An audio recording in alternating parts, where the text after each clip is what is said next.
Hello friends, ইয়াত আপোনালোকে চাব পাৰিছে যে ডিএমই অৰ্থাৎ ডাইৰেক্টৰেট অফ মেডিকেল এডুকেশ্যনৰ ফালৰ পৰা টোটেল 2047টা পোষ্ট ইতিমধ্যে মুকলি হৈছে।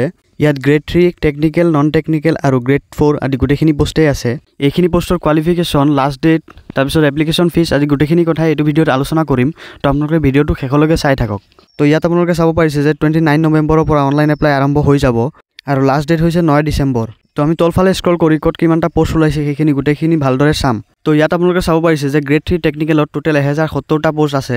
ইয়াত পোষ্ট ৱাইজ আপোনালোকৰ এডুকেশ্যন কোৱালিফিকেশ্যনবোৰ বেলেগ বেলেগ লাগিব। গ্ৰেড 3 টেকনিক্যাল পোষ্টৰ বাবে আপোনালোকৰ এইচএছটো লাগিবই, লগতে আপোনালোকৰ কিবা টেকনিক্যাল চাৰ্টিফিকেটো লাগিব। এই পোষ্টবিলাকৰ অফিচিয়েল এডভাৰটাইজমেণ্টখন এতিয়ালৈকে ওলোৱা নাই, নহ'লে মই গোটেইখিনি কথা বুজাই দিলোঁ হয়। তথাপি ইয়াত এইচএছ পাছসকলৰ বাবে ভালেখিনি পোষ্ট আছে। গ্ৰেড 3 টেকনিক্যাল পোষ্টত আপোনালোকে 14,000ৰ পৰা 60,000লৈকে দৰমহা পাই যাব। এতিয়া কথা পাতিম আমি গ্ৰেড 3 নন টেকনিক্যাল পোষ্টৰ বিষয়ে। তো ইয়াতো পোষ্ট ৱাইজ কোৱালিফিকেশ্যন বেলেগ লাগিব।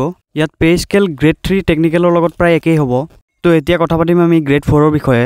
তো গ্ৰেড 4ত টোটেল 657টা পোষ্ট আছে আৰু ইয়াত এডুকেশ্যনেল কোৱালিফিকেশ্যন 8 পাছ হ'লে হৈ যাব। পে স্কেল আপোনালোকে চাব পাৰিছে যে 12,000ৰ পৰা 52,000লৈকে আপোনালোকে বেছিক চেলেৰি পাই যাব আৰু লগতে আপোনালোকে 3,900 টকা গ্ৰেড পেও পাই যাব। তো এতিয়া আপোনালোকে এজ লিমিটৰ বিষয়ে চাই লওক। এই পোষ্টবিলাকত এপ্লাই কৰাৰ বাবে আপোনালোকৰ বয়স 18 বছৰৰ পৰা 40 বছৰৰ ভিতৰত হ'ব লাগিব।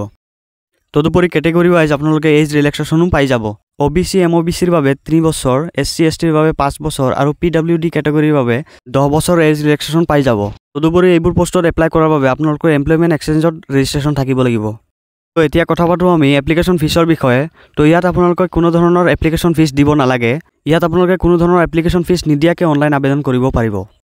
তো এতিয়া কথা পাতোঁ আমি ডকুমেণ্টছৰ বিষয়ে। তো ইয়াত আপোনালোকৰ কোনো ধৰণৰ বেলেগ ডকুমেণ্টছ নালাগে। আপোনালোকৰ যিখিনি এডুকেশ্যন কোৱালিফিকেশ্যনৰ যিখিনি ডকুমেণ্টছ আছে, মাৰ্কশ্বিট আছে, চাৰ্টিফিকেট আছে, সেইখিনিয়ে লাগিব আৰু লগতে লাগিব পাছপৰ্ট চাইজ ফটো আৰু ছিগনেচাৰ। এই ডকুমেণ্টছখিনিৰে আপোনালোকে অনলাইন আবেদন কৰিব পাৰিব। 29 নৱেম্বৰৰ পৰা এইখিনি পোষ্টৰ অনলাইন এপ্লাই আৰম্ভ হৈ যাব আৰু লাষ্ট ডেট হৈছে 9 ডিচেম্বৰ। এই পোষ্টবোৰৰ অনলাইন আবেদন কেনেকৈ কৰিব লাগে সেইখিনি বস্তুৱে মই দেখুৱাই দিম। তো আপোনালোকে তাৰ বাবে চেনেলটো ছাবস্ক্ৰাইব কৰি বেল আইকনটো প্ৰেছ কৰি ৰাখক আৰু যদি ভিডিঅ'টো ভাল লাগিছে ভিডিঅ'টোত এটা লাইক কৰি দিয়ক।